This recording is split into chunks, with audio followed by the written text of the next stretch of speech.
Terima kasih pemirsa, Anda kembali menyaksikan Kominfo Newsroom. Pemirsa, slogan Indonesia Kaya Akan Sumber Daya Alam bukanlah menjadi isapan jempol saja. Terbukti dari sektor minyak dan gas atau migas yang dalam satu dekade lebih menjadi salah satu andalan pendapatan negara. Namun seiring berkembangnya teknologi dan juga perubahan iklim, sektor migas ini tergeserkan oleh sektor mineral dan batu bara atau minerba yang kini penghasilannya lebih besar. Nilai jual minerba akan semakin besar setelah diolah menjadi barang setengah jadi atau barang jadi atau setelah melewati proses hilirisasi. Dengan begitu, hilirisasi menjadi kunci pengoptimalan produk-produk pertambangan minerba. Lantas seperti apa optimalisasi hilirisasi minerba dalam setahun terakhir dan bagaimana implementasinya di tahun 2024? Malam hari ini kita akan membahasnya bersama Direktur Pembinaan Program Mineral dan Batu Bara Julian Ambasador Sidik. Selamat malam Pak Julian, salam sehat Pak Julian. Selamat malam Mbak Andrea, salam sehat juga. Salam Makasih sehat. sudah diundang pada acara ini. Iya Bapak, terima kasih. Pak Julian, malam hari ini kita berbicara terkait program hilirisasi minerba. Pergerakan hilirisasi minerba kian masif kala Presiden Joko Widodo resmi melarang komoditas minerba diekspor dalam bentuk mentah. Kemudian yang menjadi pertanyaan Pak Julian, bagaimana perkembangan hilirisasi minerba dalam 1 tahun terakhir? Ya, pada tahun 2023 ini, kemarin ya, mohon maaf, Ya. itu sudah ada sekitar 5 proyek smelter terintegrasi yang berhasil dijalankan oleh 5 badan usaha. Itu Aneka Tambang, Vale, kemudian Wanantiara, kemudian Fajar Bakti Lintas Nusantara, dan WDB. Adapun pengembangannya itu sebagian besar memang adalah smelter nikel yang menghasilkan nikel mate atau nickel pig iron. Ini merupakan pembangunan smelter yang memberikan dampak positif bagi perekonomian negara kita, di mana kita bisa lihat pada tahun 2023 itu investasi dari sektor ini meningkat dari tahun sebelumnya sekitar 5,69 miliar rupiah. Itu peningkatan investasinya mencapai sekitar 7,46 miliar. Itu jadi hampir sekitar 130% peningkatan yang terjadi akibat dari proses hilirisasi. Di sisi lain juga pendapatan PNBP pada tahun 2023 itu mencapai sekitar 172,96 miliar. Nilai ini merupakan hampir sekitar 2, target awal yang ditetapkan oleh Menteri Keuangan sebagai pendapatan yang diperoleh dari sektor minerba atau 118% dari rencana yang direvisi pada bulan Oktober tahun 2023. Lalu di sisi lain ya, proses hilirisasi ini contoh kasus kita ambil dari komoditas nikel. Nilai ekspor nikel dalam bentuk ferronikel pada tahun 2023 itu mencapai 15,3 miliar US dollar. Ini naik 3 kali lipat dari tahun 2020 yang hanya sekitar 4,7 miliar US dollar. Di sisi lain juga tambahan nilai ekspor nikel untuk produk smelter hidrometalurgi yang dalam bentuk mixed hydroxide precipitate untuk bahan baku baterai yang tadinya tidak ada sama sekali pada tahun 2020 itu meningkat pesat sampai 2,67 miliar US dollar pada tahun 2023. Untuk hilirisasi batu bara, pemerintah juga memang berusaha mendorong beberapa perusahaan yang melakukan pengembangan batu bara seperti PTBA, kemudian Kaltim Primakol, dan beberapa yang lainnya, ada sekitar 7 badan usaha untuk mengembangkan pengembangan batu bara. Harapan kita itu adalah supaya batu bara yang ada di kita memberikan manfaat nilai tambah ya dari daripada kita menjual batu bara saja. Ini juga sebagai upaya kita untuk mengganti bahan bakar yang ada saat ini yang kita dapat dari ekspor ya. Mohon maaf, dari impor seperti gas bumi. Nah, ini coba kita kembangkan sebagai bentuk nilai tambah yang kita peroleh dari hilirisasi.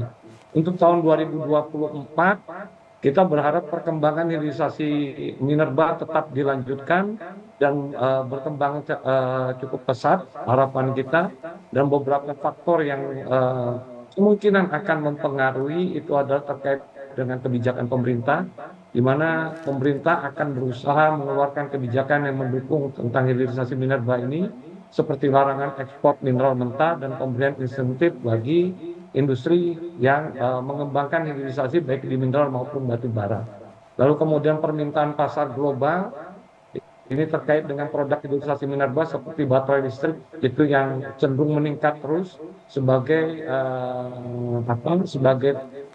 respon terhadap program net zero emission yang dilakukan atau penghentian pemanasan global yang dikomitmenkan oleh berbagai negara di dunia.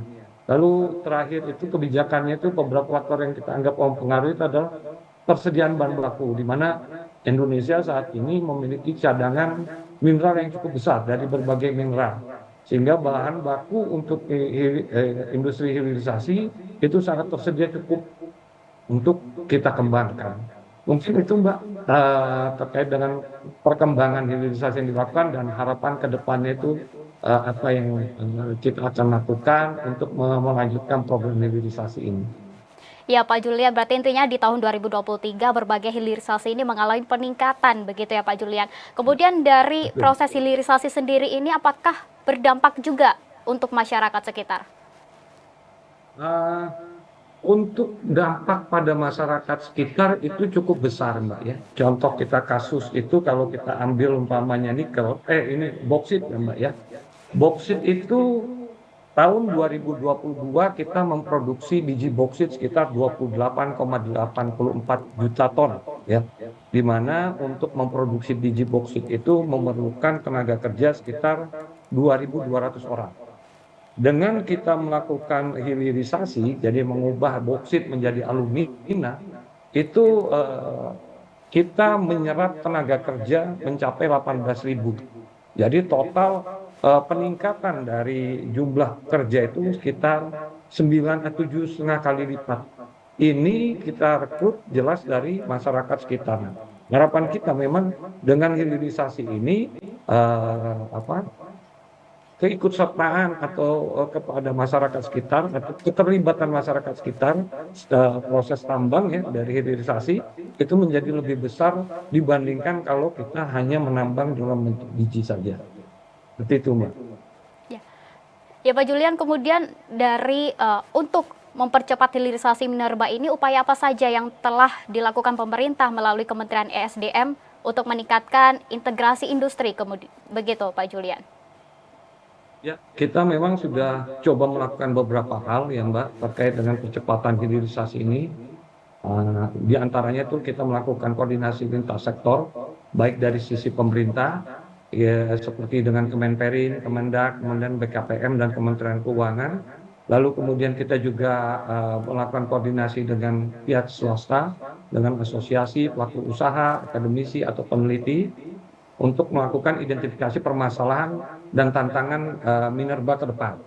Lalu kemudian kita juga melakukan sinkronisasi penyusunan roadmap dari sektor hulu, dari SDM tentunya kan, dari penyedia bahan baku, kemudian dengan sektor hilir, dalam hal ini Kemenperin, untuk menentukan target dan strategi hilirisasi, serta memberikan panduan pada investor dan pelaku industri, mana saja industri yang harus dikembangkan untuk menyerap bahan baku yang ada. Gitu.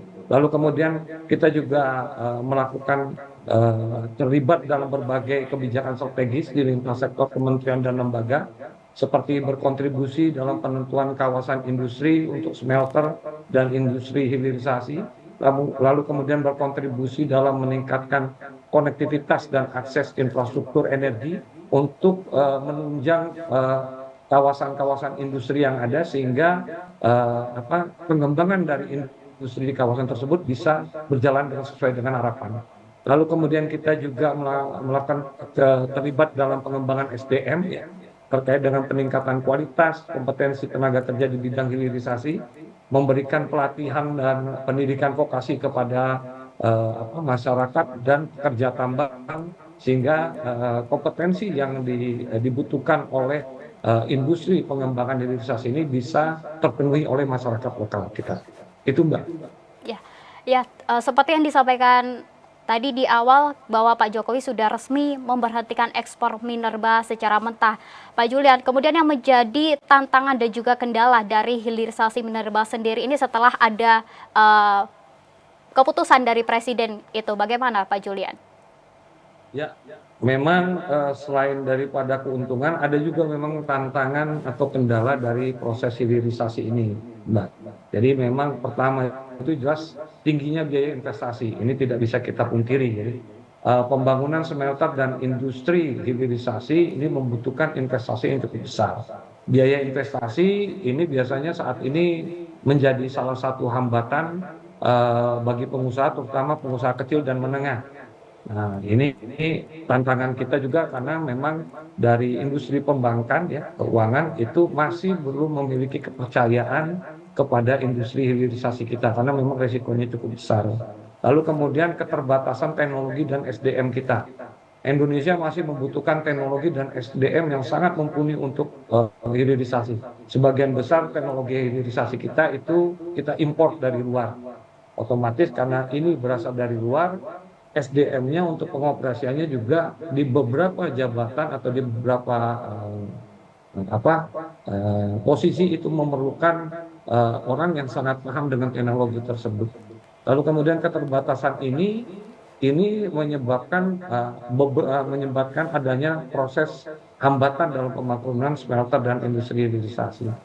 Lalu juga ada tekanan dari negara lain, ini merupakan tantangan bagi kita, di mana sejumlah negara menentang larangan ekspor mineral mentah Indonesia, karena mereka ingin mengembangkan industri mereka di luar negeri.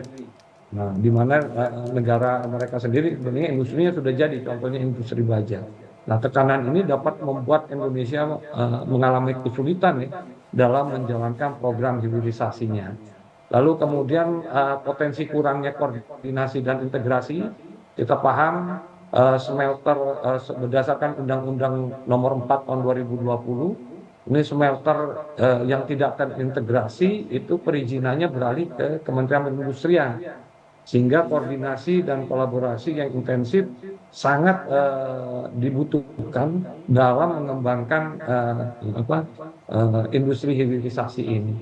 Lalu kemudian infrastruktur yang kita sangat mungkin belum memadai juga ya, di jalan, pelabuhan, lalu penyediaan energi listrik untuk mengoperasikan smelter.